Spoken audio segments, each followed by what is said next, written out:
Hey, man, it's Dukes and Bell. It is our behind the scenes and behind the curtain show. We do it each and every day. Tell your friends, thanks for being here. Twitch, YouTube, Twitter, Instagram, however you're accessing it. We got a big Friday show, Mike. We're at Twin Peaks in Kennesaw today, and we got a lot to talk about. We're going to be joined by B-Mac and Steve Koonin from the Hawks, and we'll get into some Hawks conversation because Trey made his return last night.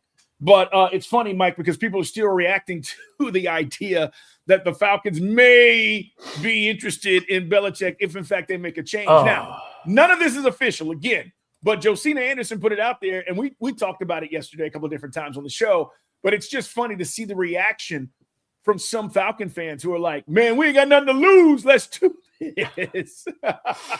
Yeah, I mean, purely for an entertainment point of view for Dukes and Bell, I mean, talking about Jordan Hudson, maybe we even have her on the show, have her own segment, talk to Coach. Carl and I were joking on it. Could you imagine us up at Flowery Branch talking to Bill Belichick every week? I mean, yeah, it's hard to put your head around that. No, again, with all due respect to Josina, who's gotten a lot of stuff right, I don't see this even remotely happening. I'd be curious to know who the sources are on that, because I would imagine the first time around, there was a bunch of guys in Arthur's Inner Circle who didn't want Belichick here because they'd probably be gone and have even less impact on the football team if Belichick was in charge. So I would scratch that one. State your source, as Trey told Patrick Beverly. State your source. State your source. Yeah, man, I'm with you on this. And look, as far as where we go, we got 3 weeks. Cards on the schedule this weekend for the Falcons. We'll talk a lot about that today as we get ready for this matchup. We had Kirk Cousins on the show on Wednesday. And for those who missed that interview, you'll get a chance to hear it in its entirety today as we'll replay that for you because it was so good, so interesting as far as what Kirk is thinking as far as, his future and where he's currently at and the OC and all of that. But last night, fellas, what a game, Mike. That was an incredible game last night, Mike. Hey, we may get more, obviously in the playoffs, but with everything on the line, trying to lock in number 1 seed for the Rams and Seahawks, trying to make sure they're in the playoffs. That game had everything other than some defense for the Rams late. Carl took Seattle. Day, who's not on today, our producer, Damien, we had the Rams -1.5. They're up 14, looking good. And then the Rams can't get a stop to save their lives with all those wanted defensive players they've added. And, the great debate, and you and I have said it, I've said it a million times, I don't believe in Sam Darnold. Well, he silenced the critics at least for one night because last year he did choke in the 2 of the biggest games down the stretch. Last game of the regular season, the playoffs. Yesterday, Sam Darnold made every throw, and he made it in crunch time, Carl. And that was impressive. And then the balls to go for the 2-point conversion and get it. There was also they got it too, yeah, which was insane. Also a crazy play last night with a reverse pass, no reverse pass that the refs on the other 2-point that the Rams did. Rams going for it on every 4th down. Geez Louise, that was an exciting finish if you stayed up to watch. No doubt. And look, this is what the league's about, right? Well, first of all, think about this. Vegas had this game at 1.5. It went to overtime and they won by 1. Like, they're so on this stuff. It's so ridiculous to think. To Mike's point, If you watch that game in the second or third quarter, you're like, this is a blowout. Rams about to run the table here and be the best seed in the NFC as far as, with 2 weeks left. They've got to now try to chase Seattle down. They're going to need some help.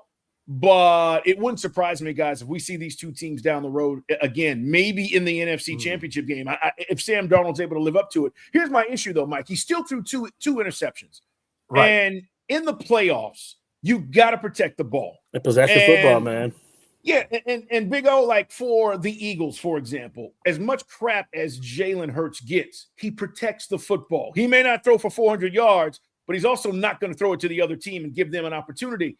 Sam Darnold threw an interception to the nose tackle last night of the Rams. Yeah. And so, things like that happen. The good news is, Mike said it. They came back. They were able to maneuver in the fourth quarter when it matters most.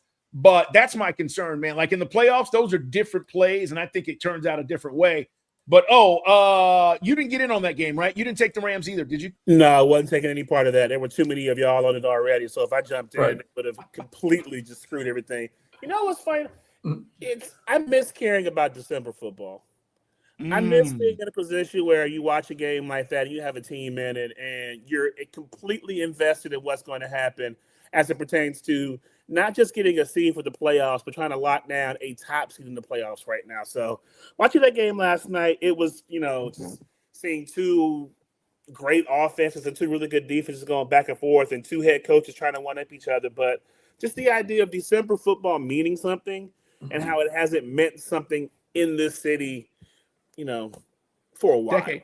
Decade. Right. Yeah. No, it's a great point by Orin. I mean, we've said this every year now for the last 7 of 8 years, because technically last year we were alive going into that last week, but generally around between, Halloween, all guys, and Thanksgiving, it all goes south.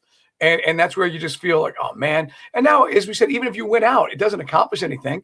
Season in the balance, you lost those 5 games. But, yeah, to watch offenses functioning on that level, and it's made me think about our defenses. I said, Jared Verse and Fisk and all the pieces they've added.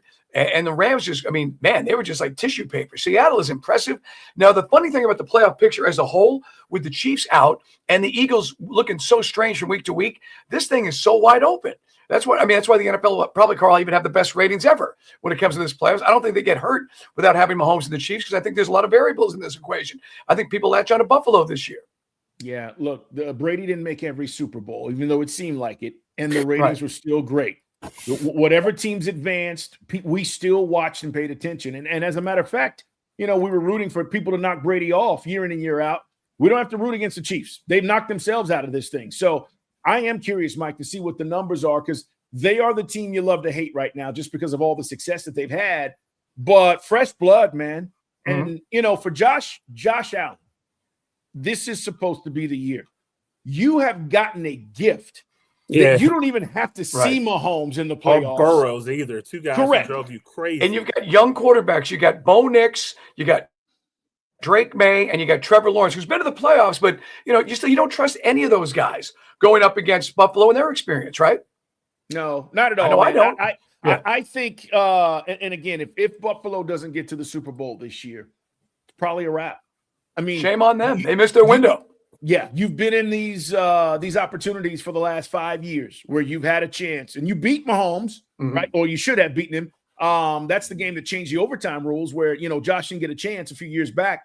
But yeah, if they don't get to the Super Bowl, and I'm not rooting for the Bills per se, but I just know, like Mike, you look at this path, and at the season when it starts, you go, all right, here's who we're going to have to go through. And all of a sudden now, you look at the teams, and it's a completely different landscape. Rams lose, Seattle wins. Seattle right now the top seed in the NFC. We got the Bears to look at. We still have the Eagles in the mix, but these 2 teams are legit, man. Meanwhile, guys, our boy Trey Young made his return last night. Mixed on this. I don't know what expectations were, Carl, but then it goes back to those first 4 games. They didn't. I don't know if you want to just say, look, when a team shoots 49% from 3. And that's what Charlotte did. We didn't play perimeter. We didn't play perimeter defense, that's for sure. And I thought they used some of their size against us. Yeah, look, LaMelo, LaMelo last night had 28, okay? But he had, and I'm looking at this because I was like, is that right? 8 of 11 from beyond the arc. He had 6 threes in the first half. He hit 8 threes in the first quarter. Mike, he had also missed some time and came back last night and really put his stamp on the game. Trey came back and 8 points. Okay, cool. Jalen had a big game, 10 assists. We said this, more assists sometimes than points with this particular group of guys. But I just thought like LaMelo took it personal, like Trey's coming back. I'm not going to let this happen tonight. And then he shot the hell out of the ball. So, but I'm not, I'm not judging the rest of the season on this game. It's his first game back in damn near 7-8 weeks or whatever it's been. Yeah. But I will say, I did expect more. Like, I expected him to do what LaMelo did last night, and he didn't do that. Right. And it's a bad – you mentioned the injury to Ball, but Hornets are a team we should be beating on the road. That just feels like a 2 losses. Good to see Nickeil Alexander-Walker goes for 28. He was one of the few guys – he and Jalen hit the 3, 4 of 9. Jalen had that 3-point shot to cut it to 1. They were down 20 – now, the good news is they were down 24 points, and they cut it to 1. And then, unfortunately, like I said, just the Hornets, they could not miss. And maybe with a 100% healthy Trey doing more than 20 minutes, we win that game. But it's a work in progress. And, again, I'm not going to overreact to Trey's first game back. It just, unfortunately, as Nate would say, we didn't play defense. There's a couple guys I still need to see more from. Luke Kennard right now is a ghost of himself. Yeah. Like, it just the fact that this is a guy who you were counting on to come in and give you didn't have to be crazy scoring pop off the bench, but come in, give me 8, 9, 10 points a game, hit a couple threes to keep it moving. But he's been almost non-existent the last month or so of this season. And then I love Dyson, and Dyson's defense is great, but I think he's being asked maybe to do too much offensively. There was a point last night where Steve was like, stop dribbling the ball, Dyson. Don't dribble the ball anymore. because he had a couple turnovers where he was moving the ball too much. But it just seems like there's a couple of guys who maybe we thought were going to be a little bit more offensively inclined this season, like a Dice and like a Luke Kennard. We're not getting that punch from them like we wanted to. No, but to Jalen Johnson, Carl, I mean, again, he was just one assist away from another triple-double. I mean, this guy is just – I mean, it's amazing to watch this guy do his thing, as I said. I mean, he missed some threes once we had those last 2 minutes. You're thinking they're going to drop. He had some good looks. Everybody had some decent looks late, just didn't drop. Charlotte shooting lights out, but still the defense – and that gets us back to what are we going to do with the trade deadline? You know, because, I mean, I don't know how much more defense, Carl, you can put on that half court. They just got to do their jobs, right? Yeah, last night was a lackluster effort. Tonight you get the Spurs, by the way. It's a back-to-back for the Hawks down at State Farm Arena. That's not going to be easy. Yeah, that's not going to be easy. So we'll see how it looks, man. But I'm curious. I've got to give Trey some time. I thought he might do more, but given the situation, to Mike's point about how well they shot the ball, we'll see what happens tonight and beyond.